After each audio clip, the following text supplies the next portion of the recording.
محترم خواتین و حضرات، میں معین الدین شاہین، ایسوسیٹ پروفیسر شعبہ اردو، سمراٹ پرتھوی راج چوہان گورنمنٹ کالج اجمیر، آپ کی خدمت میں حاضر ہوں۔ حاضرین، پچھلی نشست میں ہم نے علامہ شبلی نعمانی کی تنقید نگاری پر اپنے خیالات کا اظہار کیا تھا یا اپنے خیالات آپ کے سامنے شیئر کیے تھے۔ آج ہم اردو کے ایک بڑے نقاد پر گفتگو کر رہے ہیں، یعنی ان کی تخلیقات پر، ان کی تنقیدی خدمات پر۔ وہ ہیں مولانا محمد حسین آزاد۔ مولانا محمد حسین آزاد کی کتابیں بھی بہت ہیں، اور کہا جاتا ہے جو ہیں وہ بڑی اہمیت کی حامل ہیں۔ سب سے مشہور کتاب ان کی جو ہے، اور کہا جاتا ہے کہ اس میں تنقیدی عناصر، مانا کہ اس کی تنقید بھی کی گئی ہے، لوگوں نے اس کو ایکسیپٹ نہیں کیا۔ بعض لوگوں نے، لیکن بعض لوگ یہ کہتے ہیں کہ یہ وہ لوگ تھے شبلی اور حالی اور علامہ آزاد کہ جن لوگوں نے واقعی ہمیں تنقید سے روشناس کرایا۔ کمی رہ سکتی ہے تو آب حیات ان کی پہلی تنقیدی کتاب تھی، جو تاریخ بھی ہے، تذکروں سے تھوڑا ہٹ کر ہیں، ان کا ترقی یافتہ صورت ہے تذکروں کی، تاریخ نگاری کا نقش اول بھی کہا جاتا ہے۔ یہ لسانی تاریخ بھی ہے، اور ادب کے 5 ادوار شمالی ہند میں قائم کیے گئے ہیں۔ شاعروں کے بارے میں انہوں نے اپنے خیالات کا اظہار کیا ہے، اردو زبان کی پیدائش کا نظریہ پیش کیا ہے، برج بھاشا سے اردو کی پیدائش آپ نے اس کتاب میں بتانے کی کوشش کی ہے، جس کی آگے چل کر کئی ناقدین نے لسانی تحقیق کی بنیاد پر تنقید کی ہے، آپ کے نظریے کو مسترد کر دیا، لیکن کتاب کی اہمیت اپنی جگہ مسلم ہے۔ حاضرین، میں آگے چلنے سے پہلے ایک بات بتانا چاہتا ہوں کہ علامہ شبلی، حالی اور محمد حسین آزاد، انہوں نے اردو کے ساتھ ساتھ انگریزی تنقید کو بھی سمجھنے کی کوشش کی، اور فارسی کا تو دامن چھوڑا ہی نہیں۔ حالی نے حیات سعدی لکھی، شبلی نعمانی نے مولانا روم کی سوانح لکھی، سوانح مولانا روم، انہوں نے سخندان فارس، نگارستان فارس، یعنی یہ بزرگ یہ جانتے تھے کہ بغیر فارسی زبان کی واقفیت کے اردو ادب سے وابستہ لوگ تنقید یا ادب کی اصل روح تک نہیں پہنچ پائیں گے۔ مشرقی تہذیب کے جو مرقع ہمیں فارسی زبان و ادب کے حوالے سے تحفتاً موصول ہوئے ہیں، یا یہ کہیے کہ ہم نے ان کو مستعار لیا ہے، اس سے ہندوستانی تہذیب بھی مضبوط ہوئی ہے۔ تو آپ نے سخندان فارس کے نام سے ایک کتاب لکھی،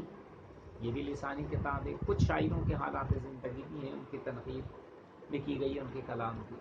خالص لسانی کتاب، بھاشا وگیان، لنگوسٹک سے متعلق یہ کتاب، زبانیں کیسے پیدا ہوتی ہیں، زبانیں ایک دوسرے پر کس طرح سے مسلط ہوتی ہیں یا اثر انداز ہوتی ہیں، اگر یہ دیکھنا ہو تو آپ کو سخندان فارس کا مطالعہ کرنا چاہیے۔ نگارستان فارس دراصل ان چیدہ مضامین کو یکجا کر کے ایک مجموعے کی صورت دی گئی ہے کہ جو فارسی کے صاحب طرز شاعر تھے اور جنہوں نے فارسی زبان کی تاریخ کو مالا مال کرنے کی حتی الامکان کوشش کی، ان کی ادبی خدمات کو پیش نظر رکھتے ہوئے، ملحوظ خاطر رکھتے ہوئے یہ کتاب عالم وجود میں آئی ہے۔ علاوہ ازیں انہوں نے ایک مشہور کتاب بھی ترتیب دی، یعنی استاد ذوق دہلوی کے کلام کا مقدمہ لکھا۔ جب ہم نے تنقیدی نظریات یا اردو کی ابتدائی تنقید کے بارے میں اظہار خیال کیا تھا، تب پڑھا تھا کہ مشاعروں کے ذریعے، تقریضوں کے ذریعے، پیش لفظ اور مقدموں کے ذریعے بھی تنقیدی نظریات منظر عام پر آئے۔ مقدمہ دراصل اس تحریر کو کہتے ہیں جو کسی کتاب کی روح ہوتا ہے، کتاب کا وہ انٹروڈکشن بھی ہوتا ہے، کتاب کی خوبیوں خامیوں کا تذکرہ بھی اس میں آتا ہے،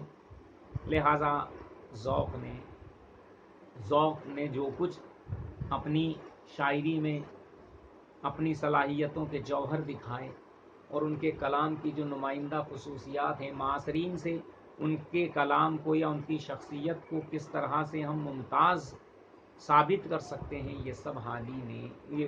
بھی اپنی کتابوں میں لکھا، لیکن محمد حسین آزاد نے مقدمہ دیوان ذوق میں اس کو